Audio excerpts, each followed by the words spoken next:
Qaraydi, hozir sizlar bilan birga generatorni tushundik, to'g'rimi? Demak, starter, rotor, bu yoqda ikkita falshivnikka qotirilgan shotkasi bo'ladi. Shotkadan klemaga tok chiqib ketadi, to'g'rimi? Endi men o'sha generatordan bu yoqni chizaman. Qarang, o'zgaruvchan tok generatorida, to'g'ri, o'zgaruvchan tok zanjirida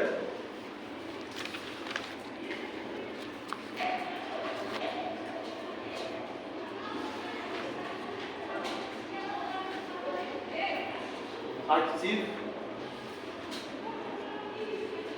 qarshilik. Endi qaraymiz, e'tibor beramiz. Jo'ralik qo'yibdi. Qaraboslik. O'zgaruvchan tok zanjirida aktiv qarshilik. Men o'sha klemadan bu yo'g'ini chizaman. Klemadan bu yo'g'ini qanday? Mana klema. O'zgaruvchan tok zanjiridan kelgan klema. Ichkaridan keladi. Mana bu yo'lda ko'rinmas chizib qo'yganman. Nimalar bor? Generator shotka potkadan chiqib ketgan joyi bor-ku, qo'yib. Ne chizib keldim, ikkita marta dumoqcha bo'lib qo'ydim. O'sha joy. Mana. Yo'lda kuchlanish ishlab chiqarilyapti. Qanaqa? U barobar U max kosinus omega shart bo'lsa finoli ham bor. Bu qiziq emasmi? Endi eshitamiz. U max yo'lda nima edi? Bugungina o'tdi. MS omega edi. Shunaqami? Yaxshi, prosta eslatib ketyapman. Generatorlar shunday ishlab chiqariladi. Bu vakolatni boshqa bo'ladi. Endi bunga nima o'raymiz? Bo'ldi. Aktiv qarshilik. Nega aktiv qarshilik? Bundan aynan issiqlik ajraladi. Bu aktiv qarshilik nima bo'lishi mumkin?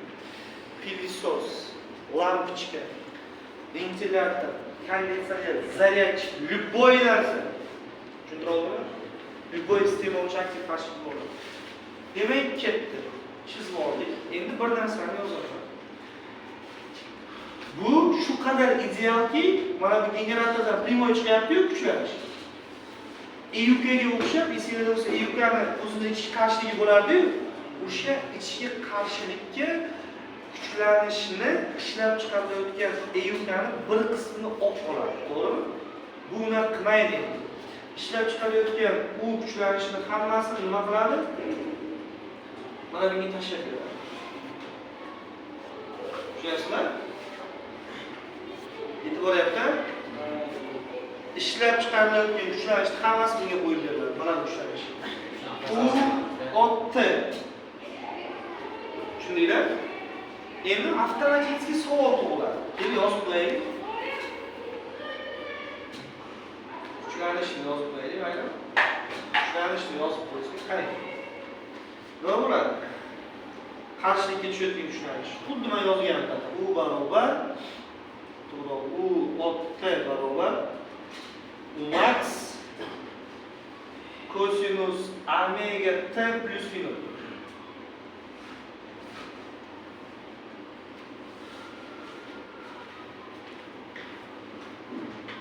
Endi tok kuchi. Yo, to'xtaydi. Kuchlanishni chizmasmi siz qo'ying? Kuchlanish qanaqa bo'ladi chizmasi? Qaysi qo'llar bilan boshlayapti kuchlanish? Kosinus. Qanday bo'ladi shaqosa? Tepadan pastga.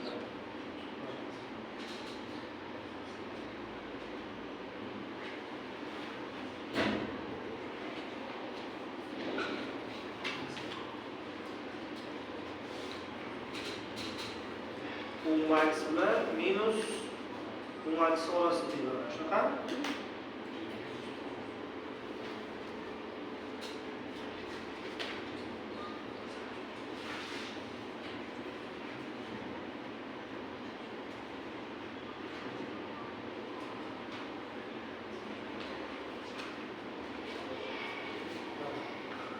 Olyapman. Bu o'tadi. Endi tok kuchi qanaqa bo'ladi? Bu tok kuchini bilish uchun prosta 92-yilda o'tgan zanjirning bir qismi uchun ondan foydalanamiz. Kuchlanish qarshilikka qo'yiladi. Qanaqa edi? kuchlanish qarshiligi bir. Tok kuchi. Bu ham I ot T bo'lib qoladi. Nima uchun? Vaqtga bog'liq, tebranadi. O'zbekiston I ot T. Qarang. O'zimlar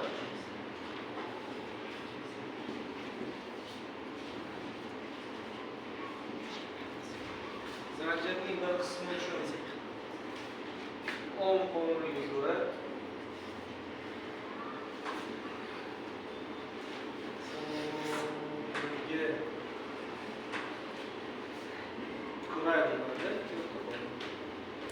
zanjirning bir qismini tushunsak. I barobar I ot T barobar nima? U ot taqsim. U ot T taqsim R. To'g'ri? Endi bittasidan so'rayman-da. Bu yo'ldagi qarshilik haqida nima deyish mumkin? Konstanta deyish mumkinmi? Ha? To'g'rimi? Konstanta deyish mumkin. O'zida tok kuchi o'zgaradi. Ha? Qarshilikdan tok kuchi o'zgaradi. Da, tok kuchi o'zgaradi, kuchlanish o'zgaradi. Endi demak nima bo'lib qoldi? U max taqsim R, to'g'rimi? Kosinus omega T plus bu shunchaki nimani ifodalaydi? Tebranish fazasi bir xil. To'g'rimi? Prosta tok kuchi kuchlanishdan R barobar kichkinaroq amplituda bilan tebranadi. Demak, I max yoki I ot T barobar, agar sizlar mana bu narsani I max deb belgilasangiz, bilasizlar, yonidagi konsert har doim shu tebranayotgan kattalikni amplitudasi bo'ladi. I max barobar U max taqsim R deb belgilasak,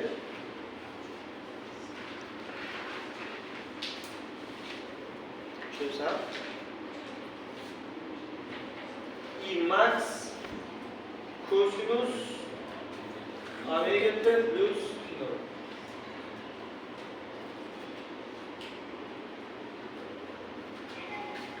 savol bormi? Ha? Yo'q. Yo'q savol? Buni grafiga qanaqa bo'ladi?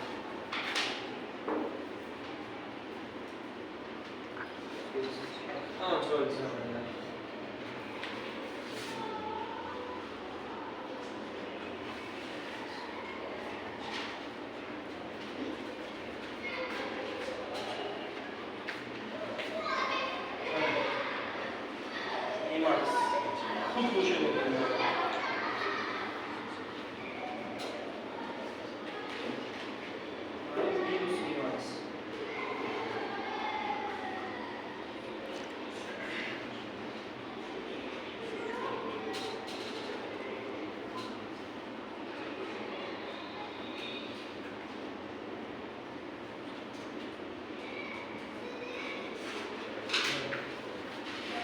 Zo'r qoida kelib chiqadi. Kim aytadi shu qoidani?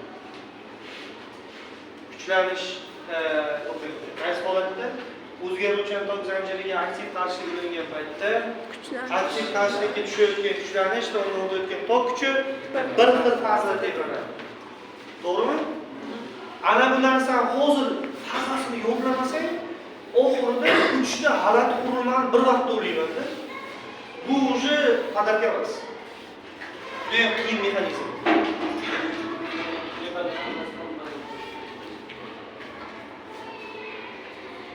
Hozir Ibranish qonuniyatining kosinusga kosinus fazani qo'yishlar. Bitta faza deb tushunamiz. Agar bu sinus bu kosinus bo'lsa, qaysidir bittasidan bir-biridan pi taqsim 2 fazaga sinchib qo'ygan bo'ladi. Tushundingmi? Ikki qonuniyat bilan deyveramiz. Agar prosta ishorasi bilan farq qilsa, mana bu minus kosinus bu kosinus bo'lsa, agar Bu qaysidir bittasi pi faza faktini deyapti yani. Nima uchun? Shu minusni yo'q qilish uchun kosinus pi plus alfa olasan-ku. Tushundingmi? Hozir grafikda boshlaganda max bo'ldi. O'sha finalga bog'liq. Yo'q, o'zi aslida finalga bog'liq emas. O'sha paytimizda grafikni kim bilarasiz? Final yo'q tasavvur. Nazariy jihatdan yo'q tasavvur qilinadi. Finalga bog'liq emas-ku. Bu final qarang. Oldagi harakatiga bog'liq bo'ldi. Oldagi harakatiga bog'liq, finalga bog'liq emas. U final sen kuzatish qachondan boshlashingga qarang. Maksimumdan kuzatsan, nima? Maksimum yoki bundan biroz o'tib kuzatsan, bir tasavvur qilinadi. Tushundingmi? Maksimumdan qarayotgan paytimizda final asosiy bo'ladi. Maksimumdan kuzatsang, agar чистый maksimumdan kuzatsang, mana bu yo'q. Maksimumdan biroz o'tib kuzatsang, final bo'ladi-da. Men hozir qaysi holat uchun ishlayapman? Aynan maksimum uchun ishlayapman.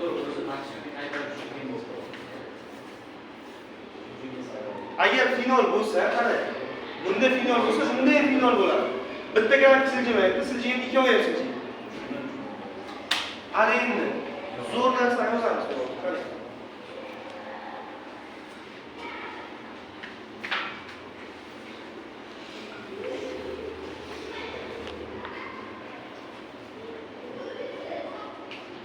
Demek o'zgaruvchi tok zanjiriga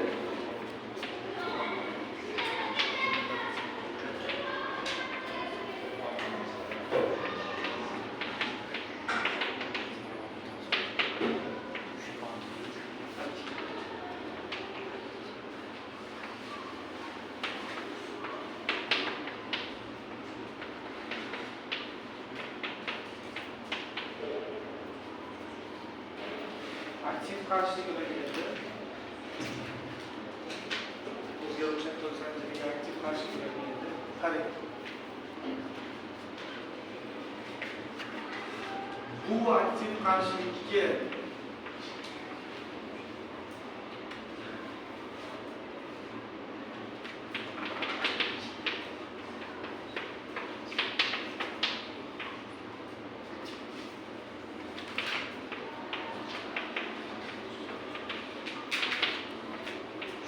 kuchlanish va to'q kuchi nima qiladi? Bir xil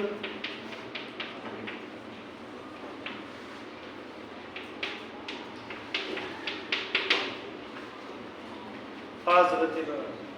Ey, uxlamang. Uxlamayapman, men unga yozyapman.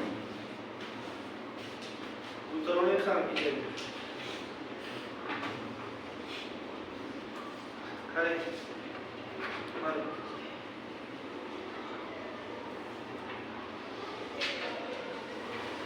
Mana bu utta emas. Ko'zingiz bog'lish yerida kattaroq harfli bo'ladi. Itta nima bo'ladi?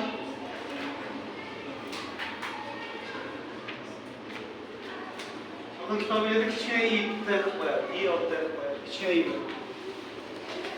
Muhimi nima? Ikkalovini fazalari Bir xil. fi u olti teng fi i olti.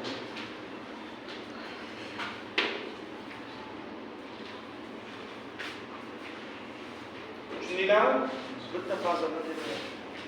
Endi bu aktiv qarshilik, bu avtomatik top yo'llangandan keyin nima chiqaradi o'zidan? Issiqlik chiqaradi, quvvat ishlab chiqaradi. Demak, buni quvvatini topishga harakat qilib turamiz. Bir narsani aytaman. Bolalar, quvvat bu yerda ikki xil quvvat bo'ladi.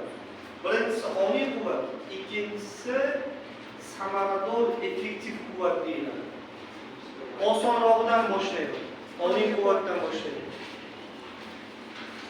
Demak,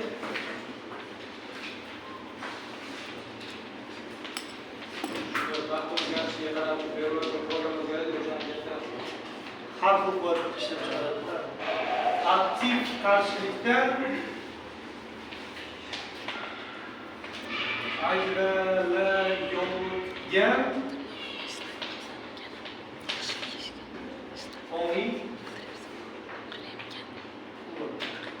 o'zi o'zgarmas tokda quvvatni formulasi qanaqa edi? Uy.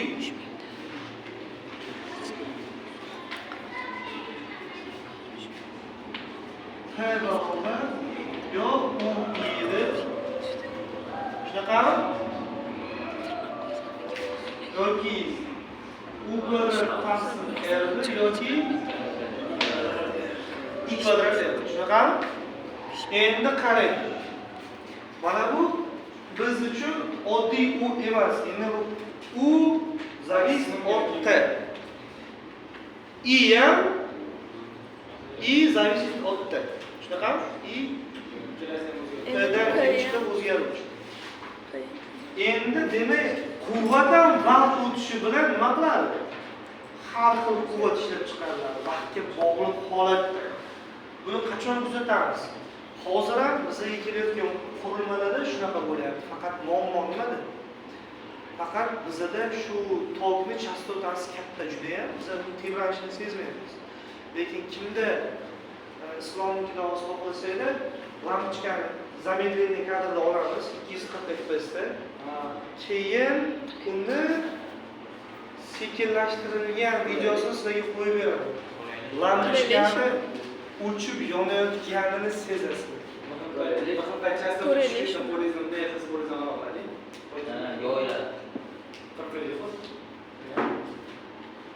Ro'shansizmi? Biz hozir ko'zimiz nega ilg'amaydi? Biz nechidir FPS dan keyin ishlamaydi, nechidir gertz chastotdan keyin tasvirlarni qabul qilmay qo'yadi ko'zimiz. Lekin zamedlenniy kadrga kelsanglar, bilasizlar, shu qurilmalar ham qanday ishlaydi? O'chib yonib ishlaydi. Mana bu quvvat qonuniyatiga bo'ysunadi. Zamedlenniyga olib ko'raylik.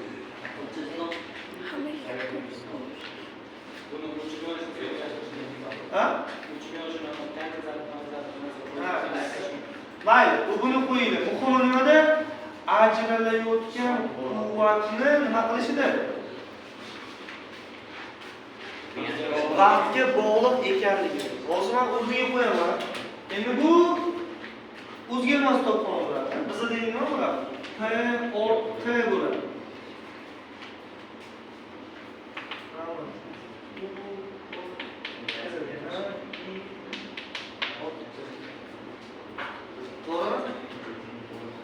Bu 10 quvvat. O'sha uchun T vaqt uchun oladi. Yetib boryapti. O'shaman.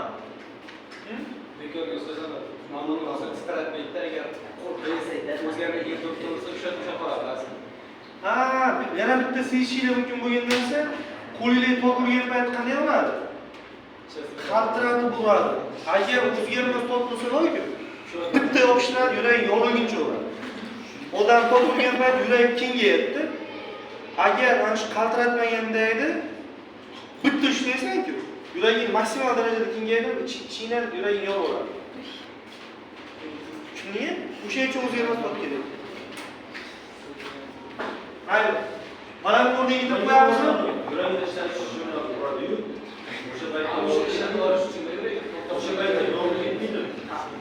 O'sha yuragi ishlamaydi-ku. Yuraging ma'lum vaqt davomida yopilib qoladi. yo'q, bir qilgan azar qo'lda doktor bitta ko'radi-yu. Uradi. O'shaning chegarasi bor-da. Ko'chadan kelgan qishloqqa kelgan odam yuragi qanqillatsa bo'lmaydi u. Yo'laversa yuragi odam jinni. Nima? Va defibrillatorda ham chegarasi bor o'zi. Eng katta kuchlanishi ham shunday ishlangan odam yuragi yo'lavermaydi.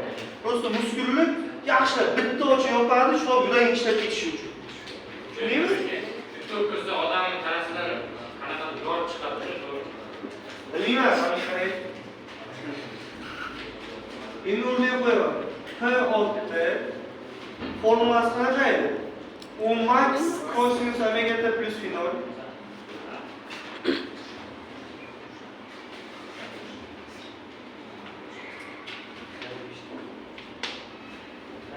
Mana bu formulasi-chi? Max cosinus omega t plus phi 0. To'g'rimi? To'g'ri. Endi eshitamiz. Qisqartirsa. PT barobar Umax kere Imax. Imax Sinus kvadrat. kosinus kvadrat omega t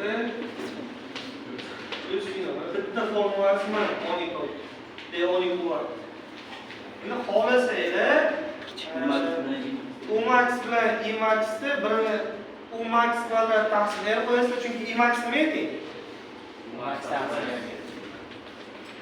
Mana shular o'ynatilgan joylar bor. Umaxni o'rniga Imaxga r qo'ysanglar, formulalar bo'linishlik qoladi. P ot P barobar Imax kvadrat r kosinus omega t plus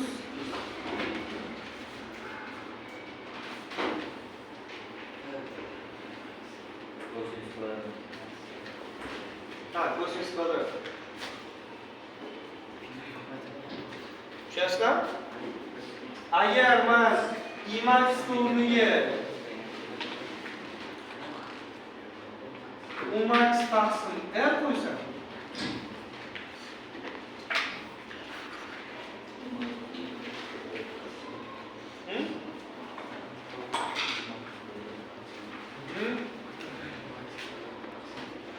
P ot T barobar Umax kvadrat taqsim r kosinus kvadrat omega t plus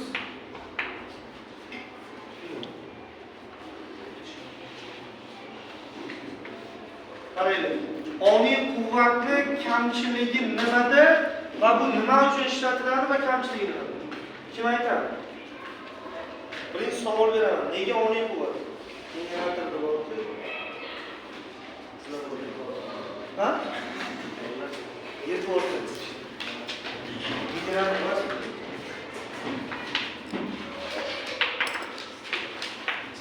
Oniy quvvat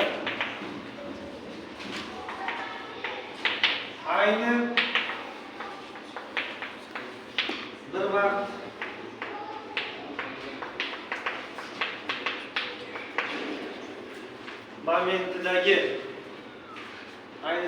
momentidagi nimani qo'llaymiz?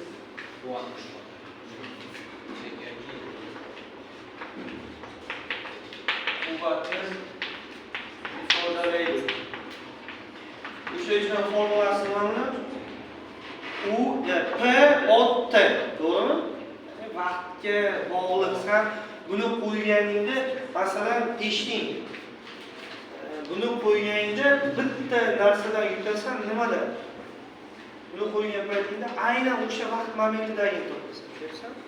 Shu vaqtgacha ajralgan quvvat o'rtanchasini topolmaysan hech qachon. Tushundinglar? Oniy quvvat. Aynan o'sha momentda qanaqa quvvat bilan ishlayapti? Aynan o'sha sekundda qanaqa energiya ajratyapti? Elektr toki hamma sekundda ham bir xil energiya ajratmaydi. Masalan, minus to'g'ri 1000 vatt quvvat bilan ishlasa, bitta qurilma masalan 1000 vatt. Zaryadchiga 67 vattmi, namda yozilganmi? 67 vatt quvvat bilan ishlayapti degani, bu degani 67 vatt stabil ishlamaydi.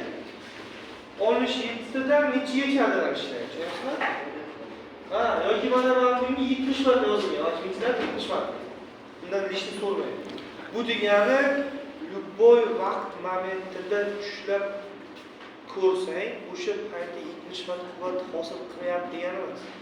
Maksimum 70 bo'lishi mumkin yoki undan ozgina kam degani. Tushundinglarmi yo'qmi? Yetib bordimi? Endi problema qayerda? O'zi aslida kamchiligini, oniy quvvat kamchiligini tushuntirib ketaman.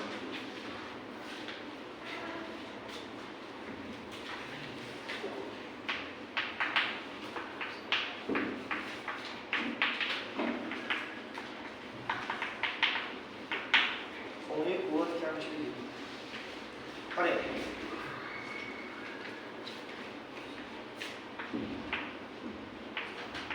Odatda quvvatni vaqtga ko'paytmasi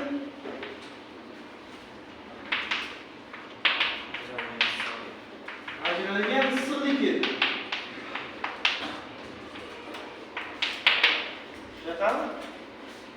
Endi problema qayerda? O'ning quvvati vaqtga ko'paytiraman desang, bu o'zi qimirlab o'ynab yotgan gaplarmi? Endi sen o'ning quvvatini vaqtga ko'paytirib issiqlikni topa olmaysan. Nima uchun? Xo'sh, nima uchun? Ayni vaqtda issiqlik kelib chiqadi, umumiy issiqlik. Yo'q, ayni vaqtda xato issiqlik kelib chiqadi. Bo'sh noto'g'ri narsa kelib chiqadi, tushundingmi? Bir sekundda issiqlikni g'alati bo'lib ketadi. Yo'q. O'ning quvvat bilan esa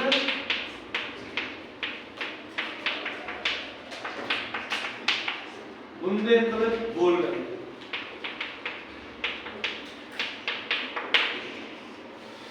O'ning quvvat bilan esa bunday qilib bo'lmaydi. Shu sababli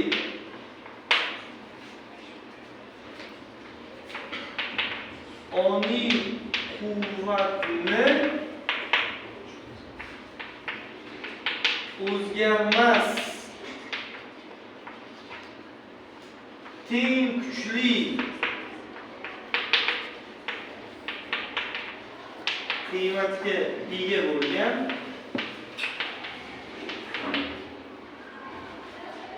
samarador quvvat deydi. Masalan, o'sha keyingi 3-yil ketadi. Effektiv. O'zgarmas teng kuchli qiymatga ega bo'lgan samarador hovuzishda effektiv quvvat bilan alishtirishga urinamiz. Ko'ryapsizlar? Mana o'sha qancha yozayotgan bo'lsam, hech narsaga qaramasdan yozayman. Haqimlar leksiya o'qishda o'zi kelaveradi. Buni aybi nimada aytaymi? Bolalar qarang. Buni aybi shundan iboratki, mana bu aybi. Shundan iboratki, bu o'ning quvvat nima qiladi? O'ynab turadi-ku. Tushunsan? Uni prosta vaqtga ko'paytirib topa olmaysan, samarador. Ajralgan issiqlik. Nimaga? U qaysidir vaqt momentida 70 bo'lgan, qaysidir 0 bo'lgan, qaysidir 40 bo'lgan, shunaqami? Qachon vaqtga ko'paytirib to'plasan? U o'zgarmas bo'lsa, tagida shtrixlanayotgan yuza, masalan, o'zgarmas chiziq bo'lsa-da, uni tagida shtrixlangan yuza nimadan iborat bo'ladi? Turlichadan iborat bo'lib qoladimi? Mana bu qiymating o'sha quvvatning o'zi bo'ladi. Mana pastdagi qiymatchi vaqt bo'ladi. Quvvat bilan vaqt ko'paytmasa, o'sha turlichaga yuzini berib qoladi-da, quvvat bo'lib qoladi. Lekin bu yoqda unaqa emas. O'ning quvvat bilan ishlab bo'lmaydi. O'sha uchun samarador, ya'ni effektiv quvvat tushunchasini kiritamiz. Bu qanaqa quvvat bo'ladi? Qarang. Bu shunday effektiv quvvat, endi ta'rifini yozib qo'yaman. Bu shunday quvvat bo'lsinki, o'ning quvvat bir siklda ya'ni 0-2 pi fazda, to'g'rimi? O'ning quvvat bir siklda ajratgan quvvatni ajrata olsin, bu ham bir siklda. Yetib bordimi, yo'qmi? Har siklda o'sha bir xil bo'ladimi deysiz? Bitta siklda ajralgan issiqlik o'zgarmas bo'ladi. Deb ko'zingiz ajralishda. Qarang. To'ppa to'g'ri o'ylab. Mana Abdumon nima debsan? Har bir siklda bir xil issiqlik ajratadi-ku deyapti. Hozir biz bitta siklda ajratgan quvvatini qarang. Bu tebranayotgan o'ning quvvat bir siklda qancha issiqlik ajralishini topamizda, o'sha quvvatni necha marta tebrangan? Yo'q, o'sha quvvatni o'shancha vaqtda bera oladigan, ya'ni bir siklda bera oladigan, biroq o'zgarmas quvvatga almashtiramiz. Yetib bordimi, yo'qmi? Masalan, bizga tushundinglarmi? Yo'q.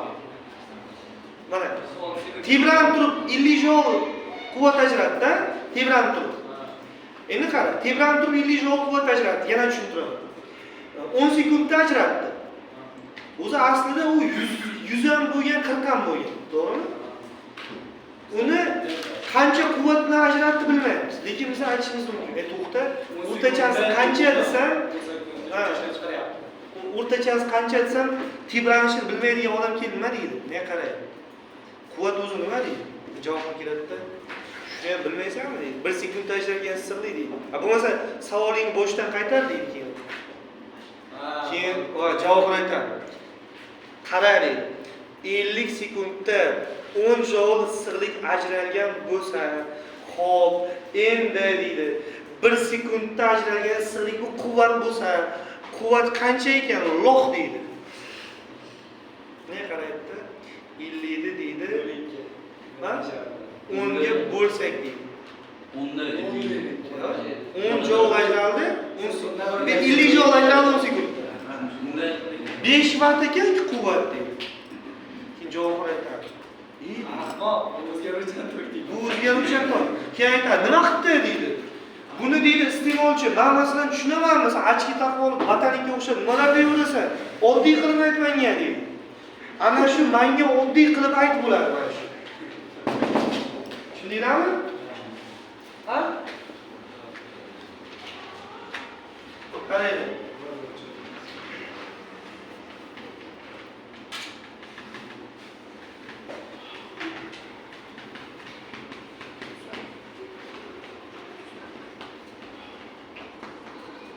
Effektiv. Hozirda samarador bo'ladi.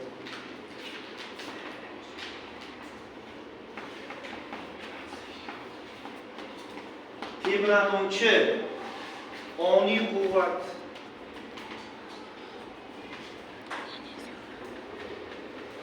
bir siklda ajrata oladigan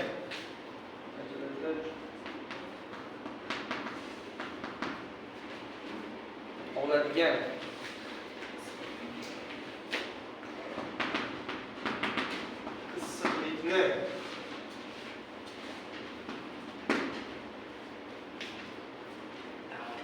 shuncha vaqtda ajratadigan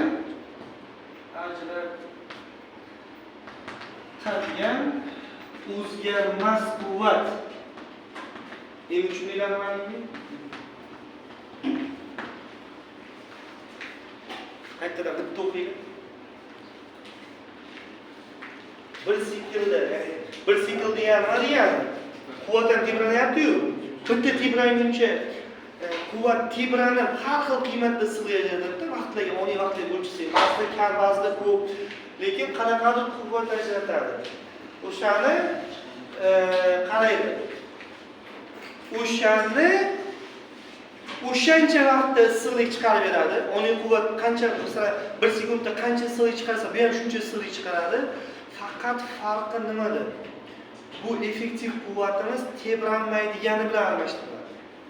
Tushunasizmi? Bu tebranmaydigan. O'sha uchun effektiv deyiladi. Ya'ni sodda qilib aytganda, boshni og'ritmaydigan o'rtacha quvvat. Yetib bordimi? Yetib bordi. Shunda effektiv quvvat 1 sekund ajralgan sirli emas ekan-da. Yo'q. O'rtacha issiqlik. 1 sekundda ajralgan o'rtacha issiqlik. O'zi aslida 1 sekundda butun sondagi sikllarga o'xshaydi har doim. Chunki tebranish chastotasi 50 Hz. 1 sekundda 50 ta sikl bo'ladi. O'zbekistonda Amerikada 55, 1 sekundda 55 ta sikl bo'ladi. Demak, o'rtacha mana shu degan bo'ladimi? Tushundingmi?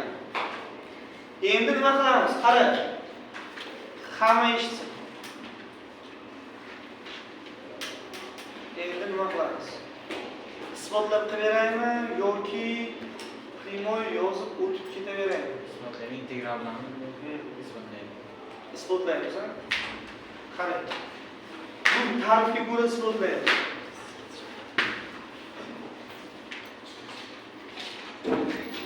Ta'rifga ko'ra isbotlaymiz. Isbotlab beryapmi, sharmasiz sizlarga? Yo'q.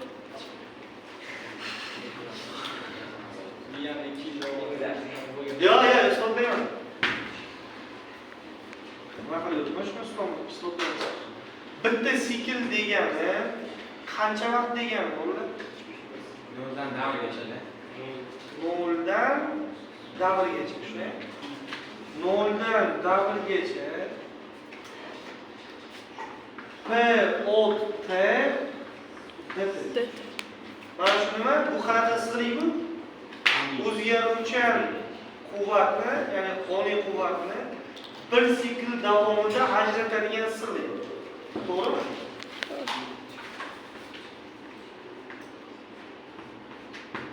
Qancha sirli? O'sha payt ichida biz topishimiz kerak bo'lgan quvvatni P effektiv desak, bu P nezavisli topdi. Tega bog'liq emas. Tushundingizmi? Bu o'rtachalik qabul qilinadi. Demak, biz bu ikkovini topishimiz uchun ta'rifga ko'ra tenglab olishimiz kerak. Mana bu o'sha T vaqtda bir davr ichida effektiv quvvat ajralgan issiqlik shu bo'ladi. O'zgarmas bo'lsa, prosta vaqtga ko'paytirib qo'ysa. Mana bu yerdachi O'sha oniy quvvatni bir siklda ajratgan issiqlik. Buni nima bilan topilyapti? Integral. Ostda mashinist bo'lsa. Integral bilmaysizlar. Bilmaysizlar, bilmaysiz. Qarang. Newton Lewis integralni alohida integral olsangiz bo'ladi. Qarang.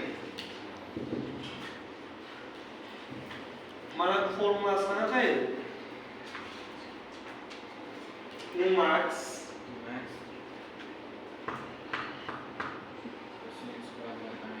I max cosinus kvadrat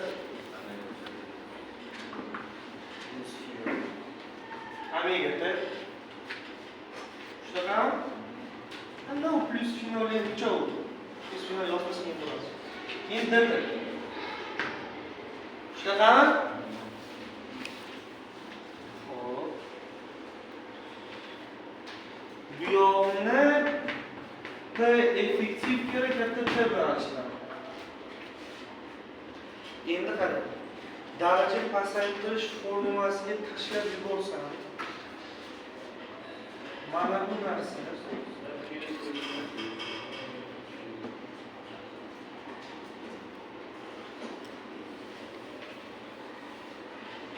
bir plus cosinus finolda o'chirib tashlaylik. 2 omega t plus 2 karada mana shu narsa. Shunday bo'lib qoladimi? Ha? Argument 2 barobar kattalashdi. 2 bar. 2 barobar kattalashdi argument. Bitta davr degani 2 barobar tezlashib ketgandan keyin bu ikkita davrga to'g'ri keladimi endi? Hayır, qarang. Mana taqsim 2 sen bu. Yaxshilab ko'ring shu. I max kera u maxni mana bunga bir marta alohida ko'paytiraman. 1 taqsim 2 bo'lib qoladi, alohida maxrajiga o'sadi. Bir marta cosinus 2 fi taqsim 2 ga ko'paytiraman. Qarang buni. Integral 0 dan t gacha qarang max taqsim. U max I max taqsim 2 qo'shilgan U max I max Cosinus 2 omega cosinus qara 2 fi taqsim 2 deydi. Endi mana shu omega t plus finol ta'sir eladimi? To'g'rimi? Endi qarang. D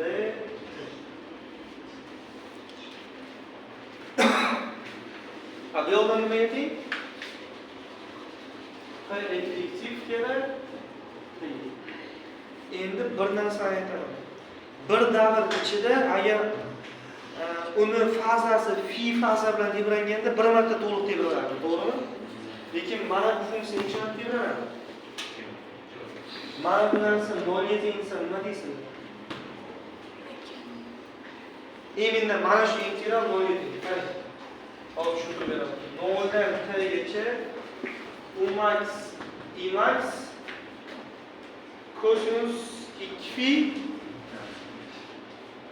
taqsim 2.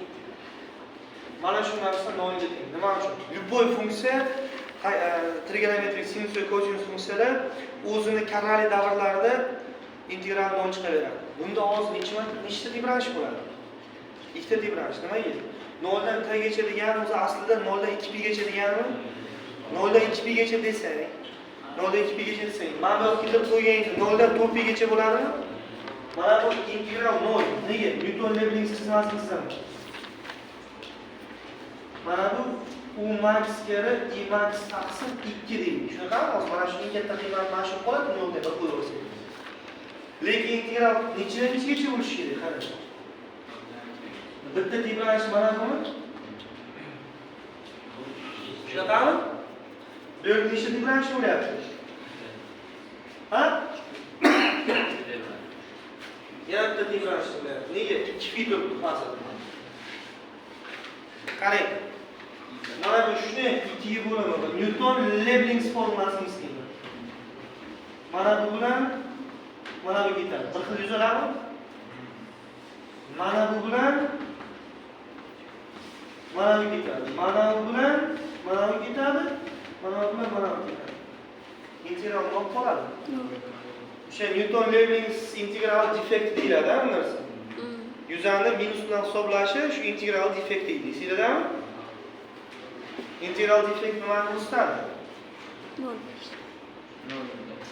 0 ekanligini ko'rsatadimi? Tushunsangiz? 0 ekanligini ko'rsatadi. Demak, endi mana bunday integral olishim kerak. I max taqsim 2. O'zgarmas sonda integral olsang oldiga nima qo'shiladi? Nima qo'shiladi? T qo'shiladi. Davom qo'shilib qolar ekanda. Ha, o'zi aslida U max taqsim 2 kerak, kichkina t bo'lib qoladi. T o'rniga keyin 0 0 bilan dan gacha qo'yasan, katta t qo'yib. shu tarafdan T. Qarang, nima bo'lib qoladi? I max taqsim 2 kere katta t teng p effektiv kere T. Katta T.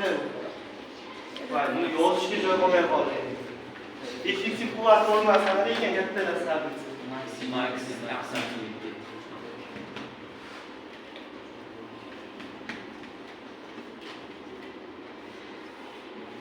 Demak, bu nima? Yana bir marta eslataman. Bu nima? Bu o'tgan yili bolalarga isbot qilib berilmagan narsa.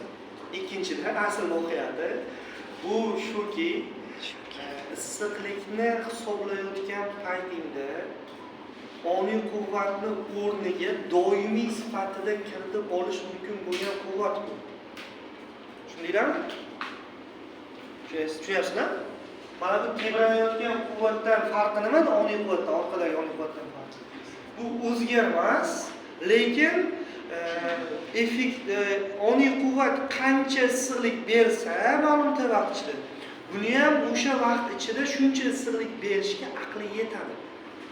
Savollar bormi? Javob o'rnasada, ya. Tushunyapsizlarmi?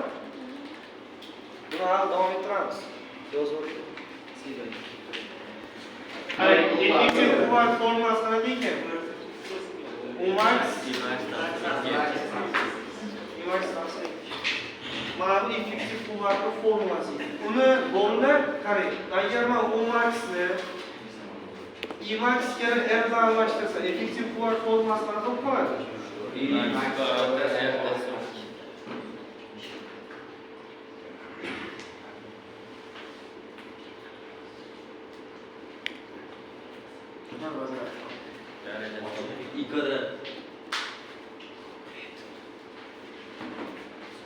agar men I maxni o'rniga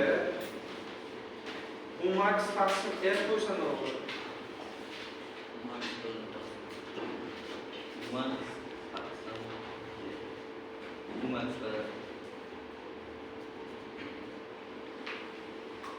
Shunaqa bo'ladimi?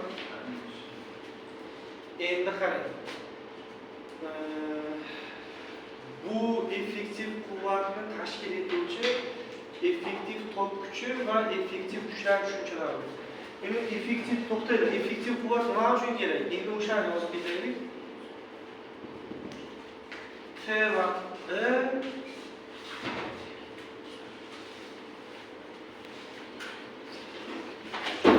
ajralgan issiqlik. Qarang. T vaqti ajralgan issiqlik topishing uchun nima qilasiz? U barobar P effektiv kerak P qilasiz. Yoki formulasi Q barobar asosiy formulasi mana bu. Qanday bo'lishi mumkin? I max U max taqsim 2 kere T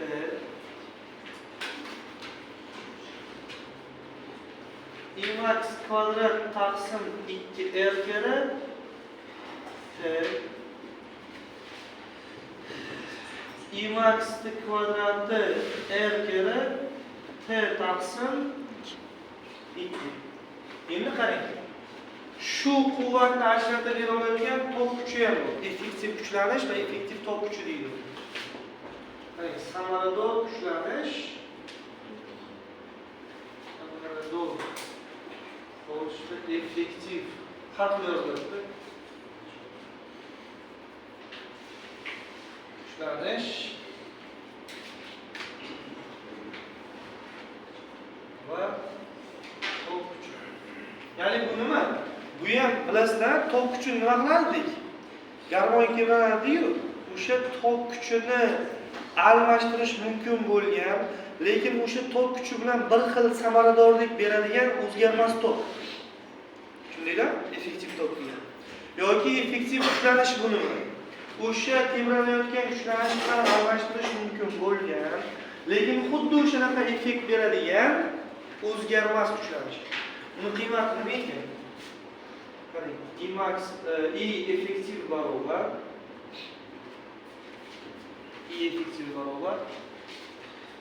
I max taqsim nizoslik. Mana shu nizoslik. Quvvat chunki U max I max taqsim 2 bo'lyapti-ku. Har birida bittadan nizoslikka bo'lsa nima qoladi? Effektiv quvvat kelib qoladimi? Shundaylarni demoqchi bo'lganmi? Ikkita nizoslikni ko'paytmaslik 2 berib qolish kerak. O'sha uchun nizosliklar kichkina bo'lishi kerak. U max ham bo'lmaslik chiqadi. U max ham xuddi shuna. U effektiv. U max taqsim 2. Mana. Bo'lgandagicha. Yes. Bu o'ylaganimda ishtiradingmi turguncha. Arqarcha o'qimarimishdim. Cho'q. Mayli. Shunda effektiv quvvat formulasini topib qoladi. Effektiv quvvatni effektiv kattaligiga bog'liq formulasi P effektiv barobar I effektiv kere U effektiv bo'ladi. Tushundinglar? Endi o'rnga qo'yaylikmi, aytib qo'yaylik. Savollar bormi? Bular nima kerak endi? Bu effektiv.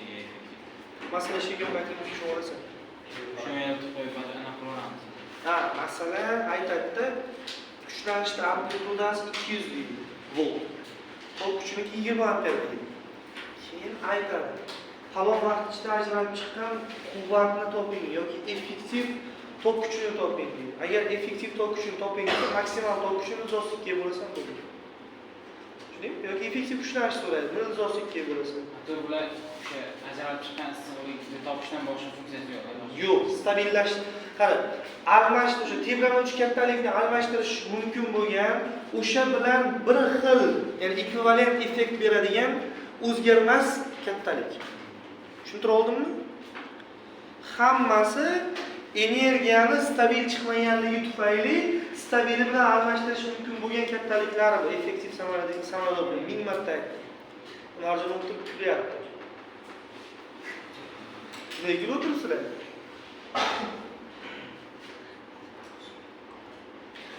Gap bermaydi. Men 90 marta gapirdim shunda Muhammad Marjona bir marta aytdi. Qo'ychi, nima kim ishton boshing kiyib kelgansan?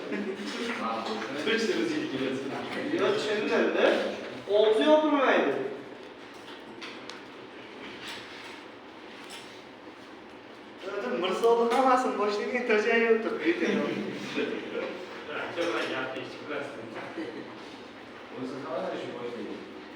Fizika shunchalik osonmi?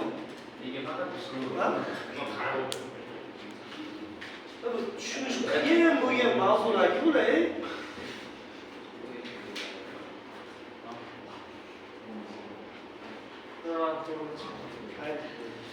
Aslida shamanda